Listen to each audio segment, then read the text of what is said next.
eu quero ministrar contigo uma palavra que eu intitulei de Como Viver Algo Novo. A gente está no comecinho desse ano, ainda no mês de janeiro.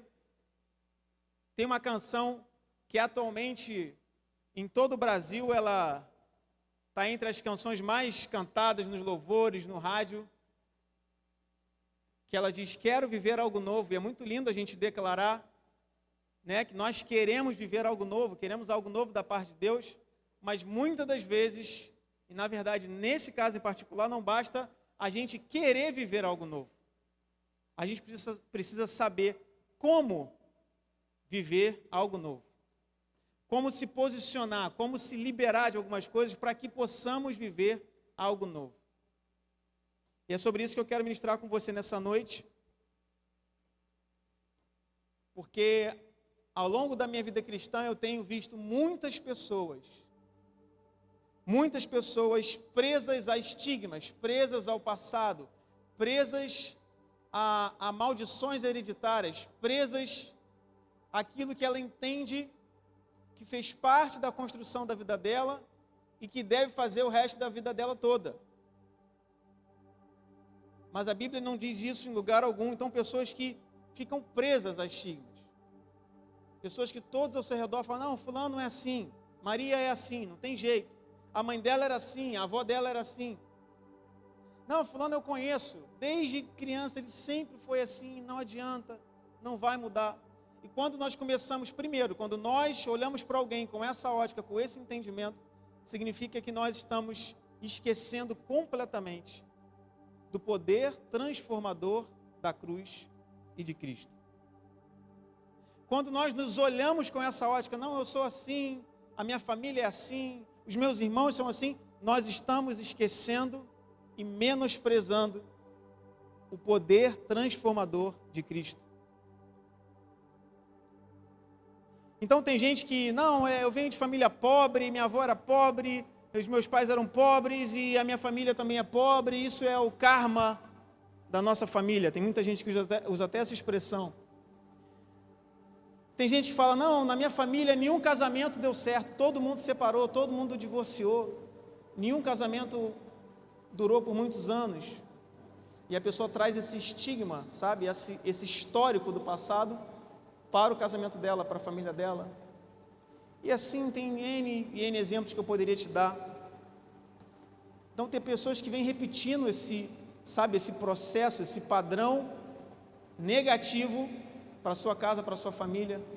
Tem gente que não para em emprego nenhum, onde ele entra, dá no máximo 6 meses, 1 ano, e aí ele sai do emprego, ou é mandado embora, ou pede demissão, por conta de conflitos com a chefia, não é uma pessoa preparada para se relacionar com liderança, com receber ordens, com, obediência e hierarquia. Tem muita gente que tem problemas com isso, não consegue parar em emprego nenhum. Tem gente que vem de histórico familiar, que todo mundo conhece alguém assim. Se você não conhecer, sorte a sua. Mas tem gente que vem do histórico familiar de ser alguém que está sempre pedindo alguma coisa. Às vezes aquela pessoa nem precisa, mas é um hábito, a pessoa ela é pidona, ela pede tudo. Já conheceu alguém assim? Você pega um refrigerante e fala, me dá um golinho. Aí você compra o biscoito e fala, me dá um pouquinho. Ela tem dinheiro para comprar. Às vezes pode ser até que não tenha, mas muitas vezes a pessoa tem. Ela tem condição, mas é um hábito. Ela desenvolveu isso de ser alguém pidão. Ela não pode uma coisa que ela quer pedir para você. Eu conheci um cara assim, que você chegava com um chocolate, me dá um pedacinho de chocolate? Tá bom, toma aqui. Aí você abriu uma bala, vamos dar uma bala. Você destravou o carro, vamos dar uma carona. Você vai para onde, cara? Nem sei, mas me dá uma carona, deixa eu entrar nesse carro aí junto também. Um dia eu cheguei com um negócio no bolso da camisa, ele olhou assim que tinha alguma coisa, e falou, cara, o que você tem no teu bolso? É bala? Eu falei, não, cara, não é bala não. Eu fui andando, falou, o que, é chocolate? Eu falei, não, não é chocolate. Mas o que é esse que está no teu bolso? Eu falei, cara, é um colírio pro olho. Ele falou, então pinga aqui no meu olho, pinga. Pidão, cara é pidão, não tem jeito. Mas só porque o avô dele era assim, o pai dele era assim, ou porque ele nasceu assim, não significa que ele tem que continuar sempre assim. Então, a primeira coisa que eu quero colocar dentro da sua mente nessa noite, porque não sou eu que estou dizendo, a Bíblia e o poder transformador de Cristo nos ensina isso, é que você não é o seu passado. Se você puder, você anote essa frase: você não é o seu passado. Se você estiver anotando, você fala: eu não sou o meu passado. Tem muita gente que a vida dela fica estagnada, fica parada, congelada, por conta de algo que aconteceu no passado. E a gente vai falar um pouquinho mais sobre isso, mas a primeira coisa que eu quero te dizer, Deus manda te dizer nessa noite, é que você não é o seu passado. Você não é. Você era o seu passado. Você é o que você está se tornando. Sabe, por exemplo, alguém entra na faculdade de engenharia. Ele está no primeiro período. Quando essa pessoa se apresenta, quando você olha para essas pessoas, por exemplo, é seu filho. Seu filho já estudou no maternal, seu filho já estudou no ensino fundamental, já estudou no ensino médio, ele já passou por tudo isso, mas ele não é um aluno do maternal, ele não é um aluno do ensino fundamental, ele não é aluno do ensino médio, agora ele é um universitário, ele é um engenheiro em formação. Ele já viu tudo aquilo que ele para trás, mas ele não é nada disso. Ele é, por quê? Ele está indo em direção a um diploma de engenharia. Então ele está muito mais perto de se tornar um engenheiro do que voltar para o maternal, do que voltar para o fundamental. Quantos estão entendendo até aqui? Você é aquilo que você está se tornando. Você não é o que você era, o que você sempre foi. Você é aquilo que Cristo está te tornando. Imagem e semelhança dele. Todos nós estamos num processo de sermos transformados diariamente pela palavra de Deus, nos tornarmos cada vez mais parecidos com Cristo. Isso é um processo. E nós precisamos entender que a gente é como esse aluno de engenharia em formação.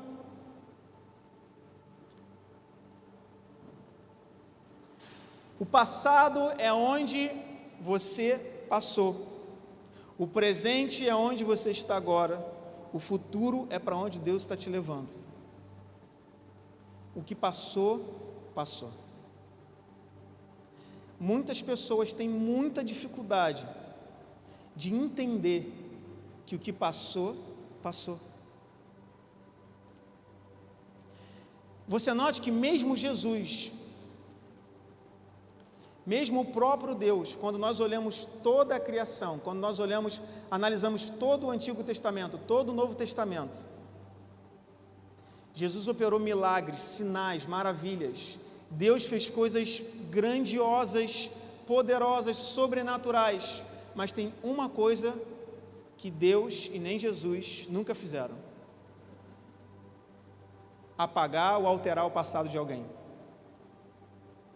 Você não vai ver nunca na Bíblia que Deus permitiu, por exemplo, alguém voltar no tempo para desfazer algo que foi feito. A Bíblia diz que Deus é Senhor do tempo, sim ou não? Sim. Mas existem leis que não podem ser quebradas. O que aconteceu não tem como mudar. Várias pessoas cruzavam o caminho de Jesus. Homens e mulheres adúlteros, pessoas enfermas, assassinos. E a partir daquele encontro, Deus estabelecia e traçava um novo futuro para aquela pessoa, mas não tinha como apagar o passado, apagar aquilo que aconteceu, fazer a pessoa, ter um bloqueio na memória e fazer todo mundo esquecer que aquela pessoa, por exemplo, tinha assassinado alguém. Jesus nem Deus nunca fizeram isso.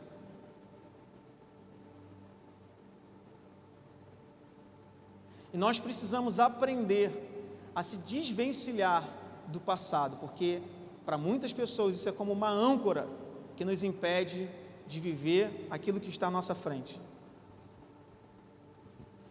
Eu já falei sobre isso em alguma ministração passada minha, mas como aquele professor bonzinho, sabe como você falta o feriado, aí você volta na outra semana e fala: pô, professor, repete aí a matéria rapidinho, só porque eu faltei. então eu quero ser esse professor misericordioso com você.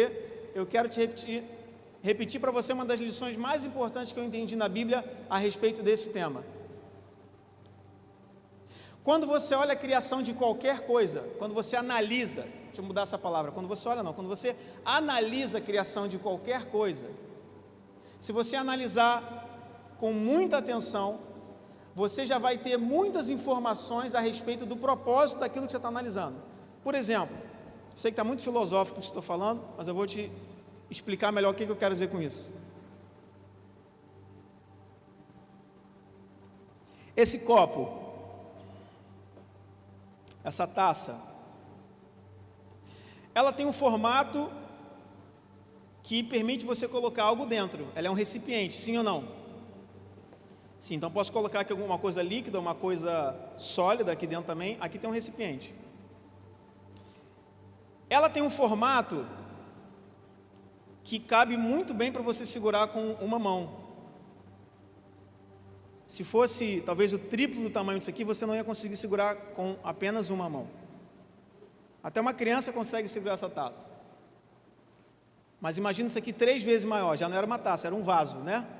Você não consegue segurar com apenas uma mão. Ela é feita de vidro. Porque muito provavelmente quem criou isso aqui pensou, bom, alguém vai beber alguma coisa aqui, depois você vai precisar limpar isso. Para limpar, é bom ou ruim que seja de vidro? Bom, né? Se fosse de madeira ia dar bem mais trabalho. Se fosse de papel, ia ter que jogar fora. Estão entendendo? O material que foi utilizado, o tamanho, o formato, tudo isso aqui tem um objetivo. E atende muito bem esse objetivo. Então, quando você analisa um copo, você começa a entender para que fizeram isso. Bom, era para uma pessoa que pudesse segurar, para que fosse um recipiente de alguma coisa, para a pessoa, né, beber alguma coisa, algum líquido, para ser usado por seres humanos. Um animal não consegue pegar essa taça aqui, talvez um macaco, talvez, ou algum outro bichinho com uma pata parecida, mas só de analisar você entende qual era o objetivo, por que foi criado esse copo. E você pode fazer essa análise com qualquer coisa, essa cadeira, o púlpito, o microfone, está entendendo? Na faculdade de design, para quem estuda design de produto, quando você desenvolve um produto, tem vários elementos, como funcionalidades, como pega isso aqui, ó, como a pessoa vai segurar, é fácil, é difícil, é pesado, a mão encaixa bem. Eu tenho certeza que você já teve alguma xícara de café que era muito fácil de pegar. Eu tenho certeza que você já se deparou com alguma xícara de café que o seu dedo nem entrava naquela alcinha da xícara, aí você não sabe se você... Aí você tem que apertar aqui, fazer muita força. Tem umas xícaras que ali onde você encaixa o dedo é fechado. Aí você fica meio inseguro, né, daquilo cair da sua mão, e se você segura na xícara está quente, aí tem que segurar na orelhinha da xícara. Tudo isso é analisado de acordo com quem desenvolve aquele produto. Então, um criador, quando ele cria algo, ele pensa em todos esses aspectos. Agora eu quero te chamar a atenção para nós, o ser humano, eu e você. Analisar a forma como nós fomos criados, a forma como o nosso corpo foi desenvolvido, porque você sabe que tudo que Deus faz é perfeito. Então, tudo que Deus colocou em mim, você tem algum objetivo específico para isso, não foi por acaso, não foi uma loteria. Então, repare agora, analise um pouco, pare para analisar o seu corpo. A forma como os seus joelhos se dobram, o desenho dos seus pés, a forma como os seus braços se dobram, a forma como a sua coluna cervical é capaz de se dobrar, tudo no seu corpo que se move, foi feito para se mover para frente. Você até consegue se mover para trás, mas se a gente apostasse uma corrida aqui com qualquer pessoa, um correndo para frente e outro correndo para trás, quem está indo para frente vai chegar muito mais rápido do que quem está indo para trás. Os seus olhos, repare o seu campo de visão, se você estiver olhando para frente, o seu campo de visão, normalmente, pastor, antes me corrija se eu estiver errado, que trabalha na área de oftalmologia, mas a gente tem um campo de visão de 180 graus, não é isso? 180 graus cobre exatamente aqui do seu lado aqui, até esse aqui, porque quando vem aqui para trás, se eu estiver olhando para frente, já saiu do meu campo de visão. Eu te pergunto, Deus não poderia ter colocado um olhinho aqui atrás? Na gente? E aí você está andando na rua, alguém fala: ô fulano, e você já vira: opa, tudo bom? Não precisa nem virar para olhar para ele. Não poderia, vamos perguntar se ia ser estranho ou não, esquece isso. Deus poderia ter feito isso, sim ou não? Sim. Por que ele não fez? As suas orelhas, o seu sistema auditivo, repare que o desenho da sua orelha é como uma concha acústica, que ele percebe muito melhor o som que vem da sua frente e do seu lado. Você até ouve o que vem de trás de você, mas com muito menos intensidade do que aquilo que vem da sua frente. Seu nariz, o seu olfato está voltado também para a sua frente. Todo o nosso corpo foi construído para observar aquilo que está à frente, para ouvir aquilo que está à nossa frente, para se mover em direção à nossa frente. Deus fez isso com um objetivo. Deus não faz nada por acaso. Tudo que Deus faz é perfeito. E nós fomos criados à imagem e semelhança de Deus. Para Deus não importa o seu passado. Para Deus importa aquilo que está à sua frente. Quando nós entregamos a nossa vida a Cristo, Ele diz que lança no mar do esquecimento todas as nossas transgressões. A Bíblia chama como nosso tempo de ignorância, porque nós não conhecíamos a Deus. Tudo o que aconteceu, não importa o que você fez, a Bíblia diz, Deus diz: dos teus pecados eu já não me lembro mais. Porque fomos criados em imagem e semelhança de Deus, fomos criados para olhar aquilo que está à nossa frente, para avançar, para seguir em frente e não para ficar preso ao nosso passado.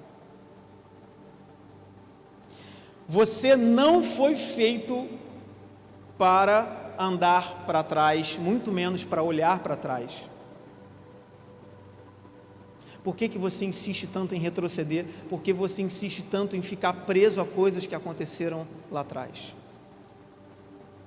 Você não foi feito para ficar parado. Já experimentou ficar parado 1 hora numa fila, em pé? É confortável?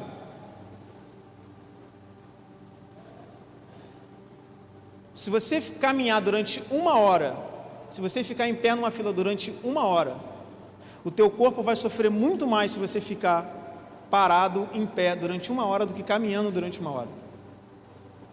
Porque o teu corpo não foi desenvolvido para ficar parado. Deus nos desenvolveu para estar sempre nos movendo e não para trás, para frente. Para frente. Quantos estão entendendo até aqui? Diga amém se você está comigo. Amém. Então você está mais perto daquilo que Deus sonhou para você do que quem você era. Agora eu quero te falar sobre alguns pontos e coisas que nos prendem ao passado. Primeira coisa é que tem muitas pessoas que não conseguem, e eu quero passar por isso aqui muito rápido, porque eu tenho certeza que vocês são pessoas emocionalmente e espiritualmente maduras, e nós já falamos aqui em outras ocasiões sobre isso, mas tem muita gente que não consegue perdoar. Quem não consegue perdoar está preso a algo que vai acontecer ou algo que aconteceu? Algo que aconteceu. Quem não consegue perdoar é alguém que está preso ao passado, algo que fizeram com ela no passado. E se você se considera esse tipo de pessoa, eu quero ser muito direto com você e muito objetivo. Oração do Pai Nosso. Pai nosso que estás nos céus, santificado seja o vosso nome. Venha a nós o vosso reino, seja feita a tua vontade. Perdoa as nossas dívidas, assim como temos perdoado aquele que nos tem ofendido. Então, a regra é muito simples: só é perdoado quem perdoa. Se você é do tipo que fala, quando pisa no meu pé, olha, quando pisa no meu calo, olha, faz qualquer coisa, mas não, eu sou aqueles que dá Um boi para não entrar numa briga, mas dou uma boiada para não sair dela. Quem já ouviu isso? Se você já ouviu isso, se você já falou isso principalmente, saiba que você tem um grande problema aí para você administrar, porque a Bíblia diz, pela oração do Pai Nosso nós entendemos, que só é perdoado aquele que perdoa. E sem ser perdoado, você abre mão da sua salvação. Sabe por que a Bíblia coloca essa condição com relação ao perdão? Porque Deus tem uma lei. Lembra que eu falei que tem leis que não podem ser quebradas? Uma das leis de Deus é a lei da semeadura. Tudo aquilo que o homem plantar, isso também ele colherá. Quando você não libera perdão para alguém, o que vai acontecer para você diante de Deus? O que você vai colher diante de Deus? Você também não vai ser perdoado. Então não se trata se a pessoa merece ou não, se trata se eu quero ou não ir para o céu. Se trata se eu quero ou não ter a minha salvação. Se trata se eu quero ou não passar a minha eternidade com Cristo. Quantos estão entendendo? Pessoas que não conseguem perdoar. Esse é o primeiro grande problema que prende pessoas ao passado. Tem uma frase do Augusto Cury que eu gosto muito, ele diz assim, ó: o perdão não apaga a recordação, mas nos liberta de sentimentos tóxicos que nos aprisionam.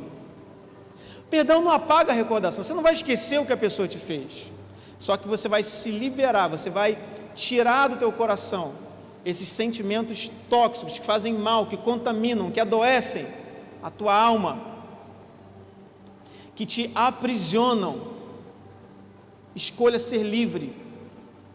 Deus enviou o seu Filho para nos libertar. Não seja um escravo das suas emoções, não seja um escravo do passado, não seja um escravo por opção, não seja, perdoe, senão você não será perdoado. O segundo ponto, e a segunda grande âncora que muitas pessoas impede muitas pessoas de viverem o seu futuro, de viverem aquilo que Deus tem para elas e continuam presas ao seu passado. É pessoas que até conseguem perdoar o outro, mas não conseguem perdoar a si mesmo. E eu quero gastar um pouquinho mais de tempo com esse tipo de problema com você. Porque a Bíblia é muito clara em 1 João capítulo 1, versículo 9. Eu quero ler com você essa passagem.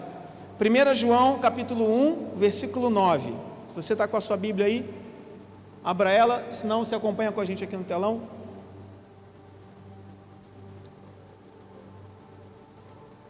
Está aqui, se você quiser acompanhar, a Bíblia diz: se confessarmos os nossos pecados, Ele é fiel e justo para perdoar os nossos pecados e nos purificar de toda injustiça. Deus e Jesus não tem problema nenhum em perdoar a mim e a você.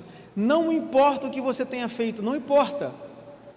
Não importa o que você tenha feito no seu passado, não importa o que tenha acontecido na sua vida lá atrás, não importa, para Deus não interessa se você era um mentiroso, se você era um ladrão, se você era um assassino, e esteja preparado para aquilo que eu vou falar agora. Para Deus não importa se você era um estuprador, se você era um pedófilo, não importa. Deus não tem problema em perdoar todo aquele que sinceramente se arrepende e confessa os seus pecados. Porque para Deus pecado é pecado. Pecado nos afasta dele. Do mentiroso ao estuprador, pecado nos afasta dele. A gente precisa quebrar essa nossa ideia, porque a Bíblia não fala disso em momento algum, que existe pecadinho, pecadão, um pecado com peso 2, um pecado que Deus cobra mais caro. As consequências daquilo que você fez, claro, serão diferentes. Se você era um mentiroso, ou se você era, por exemplo, um pedófilo, se você era um ladrão, se você era... Talvez você tenha que responder à justiça e cumprir a sua pena diante daquilo que a justiça dos homens te condenou. Mas diante de Deus, se você sinceramente e honestamente confessou os seus pecados e se arrependeu, você está perdoado. O problema é que muitas pessoas, mesmo sendo perdoadas por Deus, não conseguem se perdoar. Tem gente que perdoa os outros, mas não perdoa a si mesmo. E volta e meia a tua mente vai lá atrás naquilo que você fez, vai lá atrás em quem você era, vai lá atrás em algo que aconteceu sempre no passado, para te prender, te aprisionar e te impedir de viver aquilo que está à sua frente. E você precisa, assim como Deus, assim como Jesus, ter um coração perdoador, não só para as outras pessoas, mas para você também. Eu quero te dar 2 exemplos de pessoas na Bíblia que fizeram coisas terríveis, mas tiveram um futuro completamente diferente. Para te explicar que não se trata daquilo que você fez, se trata daquilo que você vai fazer diante daquilo que você fez. No livro de Mateus, capítulo 27, a partir do versículo 3, Mateus, capítulo 27, a partir do versículo 3 até o versículo 5, a Bíblia fala a respeito dos últimos momentos de Judas, aquele discípulo que traiu Jesus. E a Bíblia diz assim, quando Judas, o que havia traído, viu que Jesus foi condenado, foi tomado de remorso e devolveu aos chefes dos sacerdotes e aos líderes religiosos as 30 moedas de prata e disse: pequei, pois traí sangue inocente. E eles retrucaram: o que nos importa? A responsabilidade é sua. Então Judas jogou o dinheiro dentro do templo e, saindo, enforcou-se. Esses foram os últimos momentos de Judas, aquele que entregou Jesus, aquele que traiu Jesus. Judas entregou Jesus por 30 moedas de prata. Você sabe o que se comprava com 30 moedas de prata naquela época? 30 moedas de prata naquela época era o preço de uma escrava, mulher.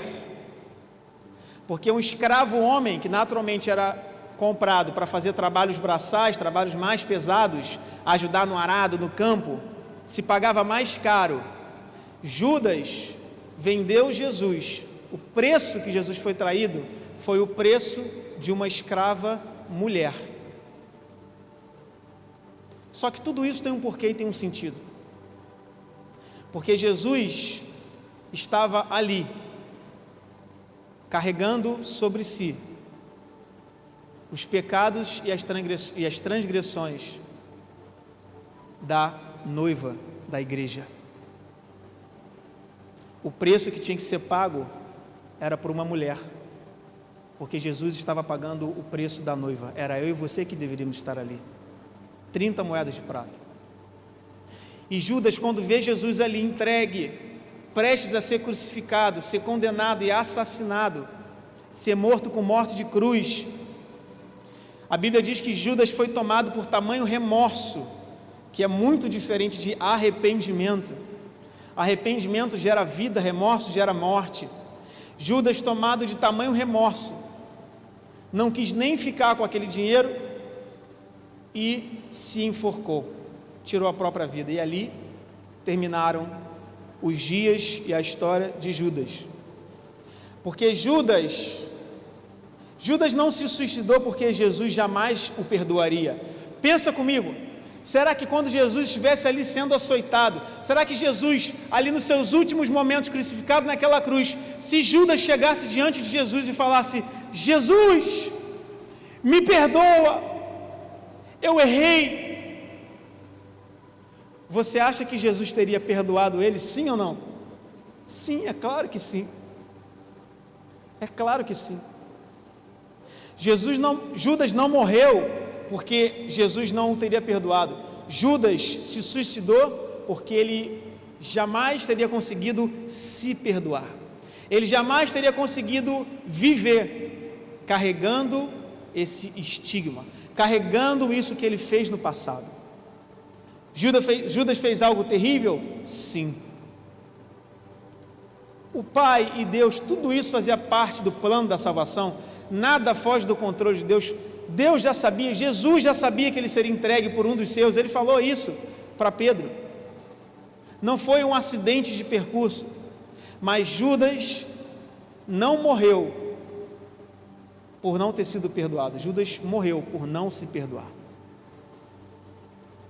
E tem pessoas hoje que estão fisicamente vivas, mas espiritualmente mortas, porque não conseguem se perdoar de algo que elas fizeram.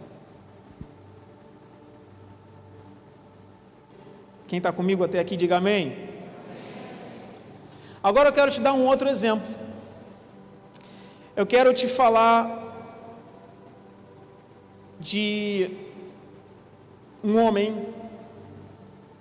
Aliás, antes da gente falar desse homem, eu quero te deixar dois princípios bíblicos. Romanos capítulo 8, versículo 1 e 2. Portanto, agora já não há condenação para os que estão em Cristo Jesus. Por quê? Porque por meio de Cristo Jesus, a lei do Espírito de vida me libertou da lei do pecado e da morte. Portanto, agora já não há mais condenação. A dívida foi paga, a condenação foi anulada, não há mais condenação para aqueles que estão em Cristo Jesus. Não tem por que você ficar lembrando por aquilo que você foi condenado. Deus não acusa ninguém, o acusador é o diabo. Ele fica te lembrando do teu passado, ele fica te lembrando das tuas transgressões, ele fica te lembrando daquilo que você fez de errado, porque o pecado tem um único objetivo: te afastar de Deus. O diabo não ganha um dinheiro cada vez que eu e você pecamos. O que ele quer é que você faça do pecado uma prática da sua vida, porque quanto mais pecamos, mais distantes vamos ficando de Deus, mais distantes estamos da glória de Deus. Lembra Adão e Eva, quando eles pecaram? Quando Jesus chegou, o que eles fizeram? Se esconderam. É isso que acontece quando a gente está caminhando em pecado, a gente sente vergonha. Tudo que a gente não quer é encontrar com Deus, tudo que a gente não quer é vir participar de uma vigília de oração, tudo que a gente morre de medo é cruzar com uma irmã da revelação ou com um pastor profeta que vai revelar aquilo que está acontecendo, porque você está com vergonha. Eu lembro uma vez quando a gente era adolescente, o pastor Dário Brunet, pai do Tiago Brunet, do Marcos Brunet, tinha uma banda que chamava Cristo em Rio, e por um tempo eu participei dessa banda junto com ele, eram só adolescentes. Participei junto com eles, a gente foi tocar num evento na Adonep. Antigamente tinha um congresso da Adonep no Rio Centro, era o principal evento assim, cristão no Rio de Janeiro, acontecia anualmente, e a gente foi tocar lá na Adonep. E aí a gente tocou lá no louvor, a gente tinha 15, 16 anos talvez, a gente tocou lá no louvor, e aí acabou, a gente ficou sentado assim no auditório, assim como vocês estão. E aí naquele dia, era um dia assim, um sábado de manhã, por exemplo, tinha um pregador lá que era desse assim, sabe, que do nada, no meio da pregação, ele parava e falava: você trabalha com isso, isso e isso, você trabalha no centro da cidade, papapá, aí você já sabia: opa, o negócio é sério, o cara sabe até onde eu trabalho, aquilo que eu faço, meu Deus. Ela fala: Deus manda te dizer que isso tal. O pastor era desse, profeta. E ele continuava pregando, e teve uma hora no final da ministração que ele veio varrendo da direita para a esquerda. Ele: você, você, isso. Você, quando chegou no meio, a gente estava aqui na esquerda, quando chegou no meio aqui, eu olhei para o lado, já estava todo mundo caído pelo poder de Deus, assim já, apagado. Mas não era pelo poder de Deus, não, era medo do pastor apontar e falar alguma coisa. Todo mundo fingiu que tinha caído pelo poder. Tinha uma parte da banda lá caída, eu falei: rapaz, nunca vi esse cara. Eu falei: não são tanto aqui, todo mundo apagou. Quando o pastor Braço foi chegando assim, caiu todo mundo já antes. Não sei se era o poder pelo medo. Mas isso é que faz o pecado. Você tem vergonha. Você tem vergonha de vir à igreja, você tem vergonha de orar, você tem vergonha de tudo que te aproxime de Deus. Isso é o que faz o pecado. Por isso que o diabo quer que você peque. Como eu te disse, ele não ganha dinheiro não. Opa, fulano pecou, aí chega lá, cai na conta do diabo, mais R$100. Não tem nada a ver com isso. O que ele quer é que você se afaste de Deus. E ainda em Romanos capítulo 8, versículo 5, diz assim, quem vive segundo a carne tem a mente voltada para o que a carne deseja, mas quem vive de acordo com o Espírito tem a mente voltada para o que o Espírito deseja. Eu sei que quando você olha para isso aqui, você pensa, bom, aquele que tem a mente voltada para a carne, é o que a carne deseja, está falando de pecar ou não pecar, mas eu quero te falar que o que a mente que é voltada para a carne deseja, também é que você fique lembrando e relembrando e rememorando os problemas do teu passado, porque ainda que você não esteja pecando, você vai continuar preso àquilo que aconteceu. Mas a mente que é de acordo com o Espírito, a mente que é voltada para o que o Espírito deseja, o Espírito de Deus não é acusador, o Espírito de Deus é galardoador, é perdoador. Então a mente que é voltada para o que o Espírito deseja, ela não é presa àquilo que aconteceu, ela é presa àquilo que Deus está fazendo na tua vida, aquilo que Deus sonhou para você, aquilo que está à tua frente.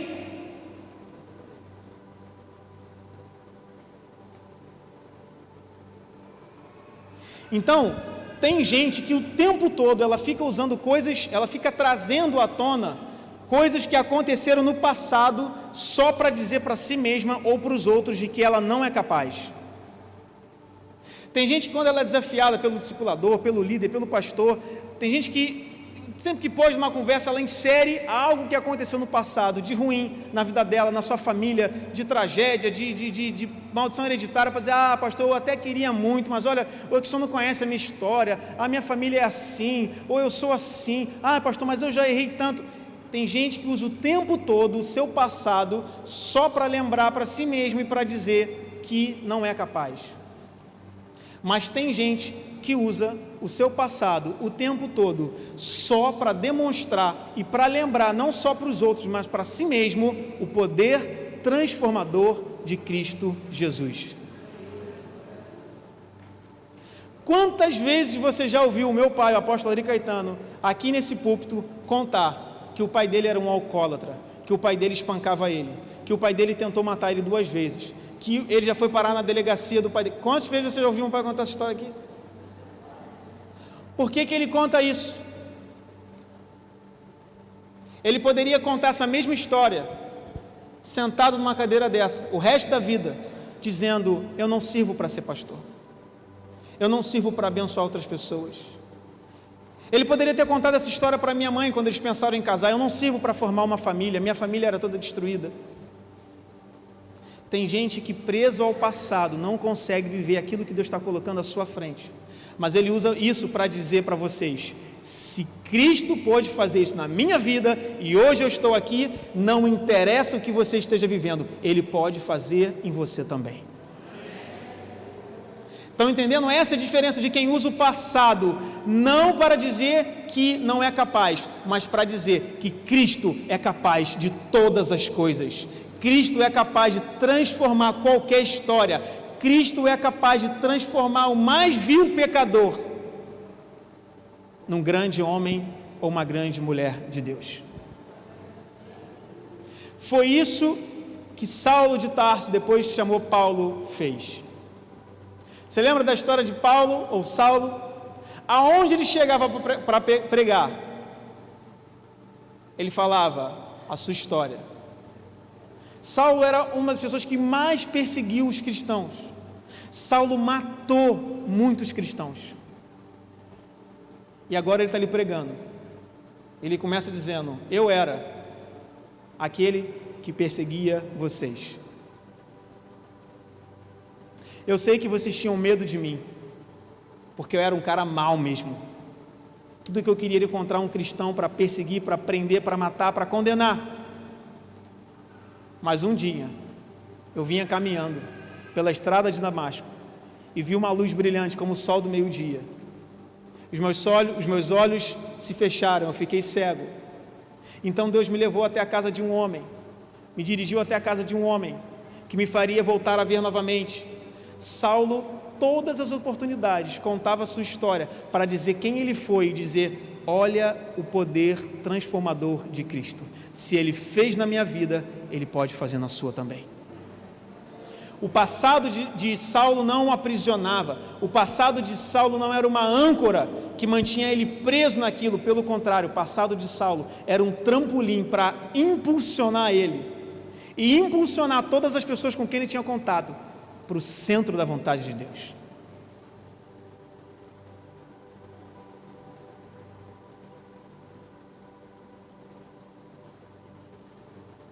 Em Atos, capítulo 26, a partir do versículo 1, eu quero ler isso com vocês. Atos 26,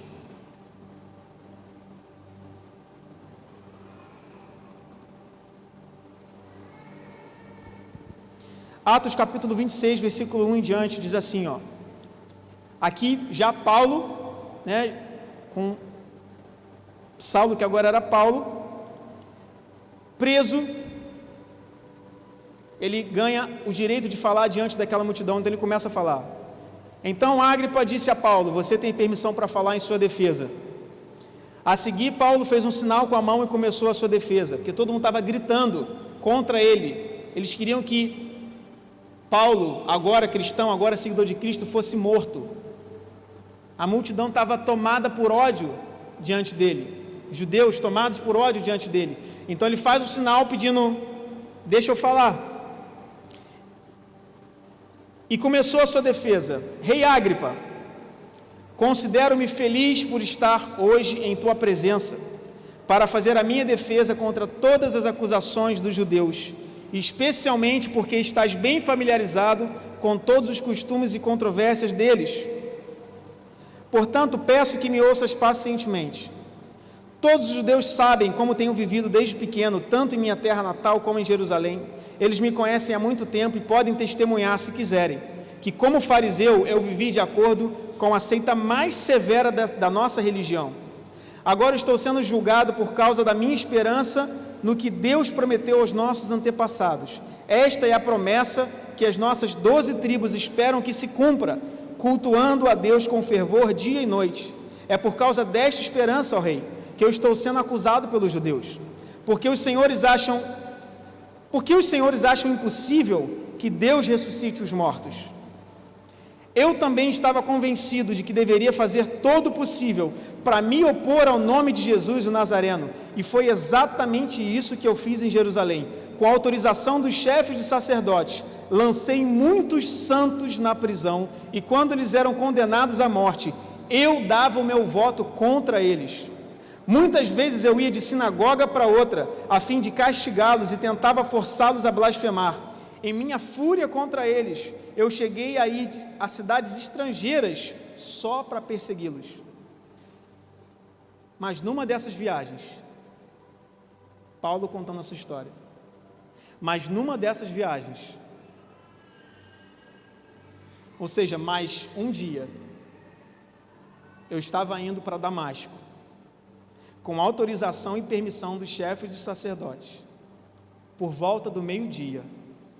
Ó Rei, estando eu a caminho, eu vi uma luz do céu, mais resplandecente que o sol brilhando ao meu redor e ao redor dos que iam comigo. Todos caímos por terra. Então ouvi uma voz que me dizia em aramaico: Saulo, Saulo, por que estás me perseguindo? Resistir ao aguilhão só lhe trará dor. Então perguntei: quem és tu, Senhor? Respondeu o Senhor: sou eu, Jesus, a quem você está perseguindo. E você conhece a história de Saulo.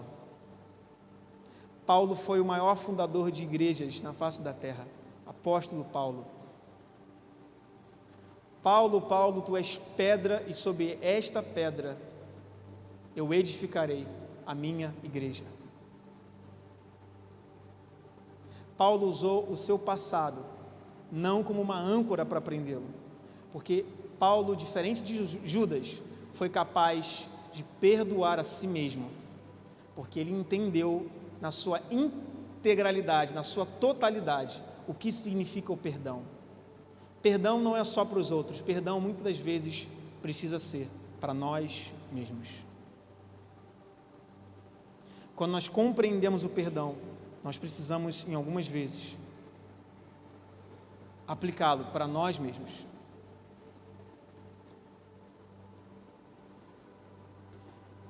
E ainda existe um tipo de pessoa que fica preso ao passado, não por coisas ruins que aconteceram, mas por coisas boas. Pessoas que vivem de uma forma saudosista. Elas vivem exaltando e relembrando e rememorando apenas aquilo que aconteceu no passado com elas. E isso também é algo que te impede de viver o novo de Deus. Assim como aquele povo hebreu, quando estava no Egito, eles eram escravos, agora estavam libertos e sentiram falta, porque lá eles tinham coisa muito ruim, mas tinham o que comer, e agora estavam no deserto, lançados à sorte, podendo morrer a qualquer momento. Eles começaram a sentir saudade da época que eles eram escravos no Egito. Tem gente que viveu algo espiritualmente, tem gente que viveu algo no âmbito familiar, tem gente que viveu algo profissionalmente e fica preso àquilo para sempre. A época boa era quando acontecia isso. E essas pessoas são impedidas também de viver o novo de Deus. A Bíblia nos ensina em Mateus 9,17: não se põe vinho novo em vasilha de couro velha. Se o fizer, a vasilha se arrebentará, o vinho se derramará e a vasilha se estragará. Ao contrário, põe-se vinho novo em vasilha de couro nova. Em algumas versões, põe-se vinho novo em odres. Odre é aquele recipiente de couro para armazenar o vinho, em odres novos. Porque assim ambos se conservam. Só experimenta o vinho novo, só experimenta o novo aquele que está preparado para receber o novo. Para você ser um recipiente preparado para receber o novo, você precisa abrir mão de tudo aquilo que é velho, tudo aquilo que é antigo, porque Deus não mistura o vinho novo com o vinho velho. Deus não coloca vinho novo em odres velhos. Estruturas, odre tem a ver com estruturas antigas. Deus não vai derramar o vinho novo em estruturas presas ao passado, porque acontecendo isso, se arrebenta a estrutura e se perde o vinho, e Deus não desperdiça o vinho, Deus não desperdiça aquilo que Ele tem novo. Mas quando odres novos recebe vinho novo, ambos se conservam. Ambos se conservam. Muitas das vezes, à tua frente, Deus tem algo para a sua frente, tremendo, algo maravilhoso para você viver, mas você está preso a algo bom que aconteceu no passado. Muitas das vezes, Deus tem à sua frente algo excepcional, algo estupendo para acontecer, mas você está preso a algo muito bom que aconteceu no passado. Deus é um Deus de novidade. Deus tem algo. O pão nosso de cada dia nos dai hoje. Deus não quer que você coma o pão de ontem. Deus tem um pão para você hoje. E esse pão de hoje não vai servir para amanhã, porque amanhã Ele vai ter um novo pão para você, um novo alimento, um novo conteúdo, uma nova substância. Assim como as misericórdias do Senhor que renovam a cada manhã, o alimento dele para mim e para você também se renova a cada manhã. Não deixe coisas boas que aconteceram no passado te impedir daquilo de extraordinário que está à nossa frente. Por fim, Filipenses capítulo 3, versículo 12.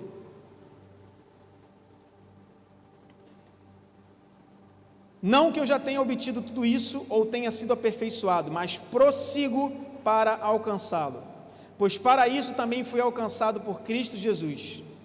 Irmãos, não penso que eu mesmo o tenha alcançado, ou seja, Paulo está dizendo, eu sei que eu ainda não cheguei lá, eu sei que eu ainda tenho muita coisa para ser consertada na minha vida, eu sei que eu já melhorei muito daquele Saulo perseguidor, eu sei que eu tenho muito ainda para percorrer, mas uma coisa eu faço, esquecendo-me das coisas que ficaram para trás e avançando para as que estão adiante, as que estão à minha frente, esquecendo-me das coisas que ficaram para trás, esquecendo do meu passado, seja ele bom ou ruim, esquecendo do que passou, porque o que passou, passou, e Deus não é Deus que age no passado, Deus é Deus que age no presente e no futuro, esquecendo-me das coisas que para trás ficam, e avançando para as que estão adiante, porque todo o meu corpo foi preparado, foi criado para avançar, para me mover em direção à frente, não para trás, não para ficar parado, mas me mover adiante, avançando para o que estão adiante, prossigo para o alvo, a fim de ganhar o prêmio do chamado celestial de Deus em Cristo Jesus. Se esqueça do que ficou para trás e avance para o que está à sua frente. Não basta apenas querer viver algo novo, mas nessa noite eu compartilho contigo fundamentos para que você saiba como viver algo novo.